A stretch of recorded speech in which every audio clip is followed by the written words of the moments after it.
បាទជម្រាបសួរបាទពុកម៉ែបងប្អូនបាទថ្ងៃនេះខ្ញុំមកខេត្តកំពង់ធំមកក្រុមហ៊ុន Tractor John Deere បាទដែលនៅទួលមុខ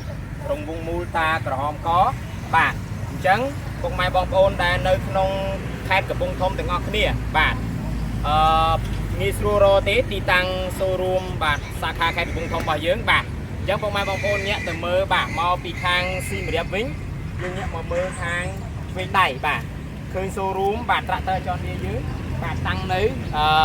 ទីតាំងផ្ទាល់តែម្ដងបាទបើមកពីខាងភ្នំពេញវិញបាទយើងមើលមកពីខាងស្ដាំដៃវិញនៅផ្ទាល់មុខរង្វង់មូលតាក្រហមកដូចគ្នា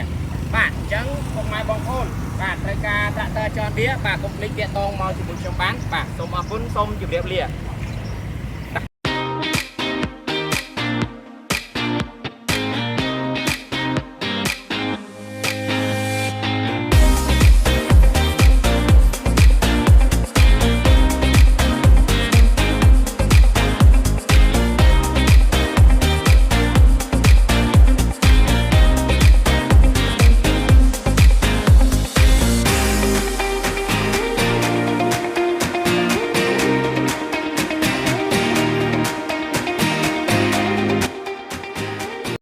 Tractor John Deere ជាទំនុកចិត្តរបស់លោកអ្នកនាំចូលនឹងចែកចាយផ្ដាច់មុខដល់ក្រុមហ៊ុន RMA Cambodia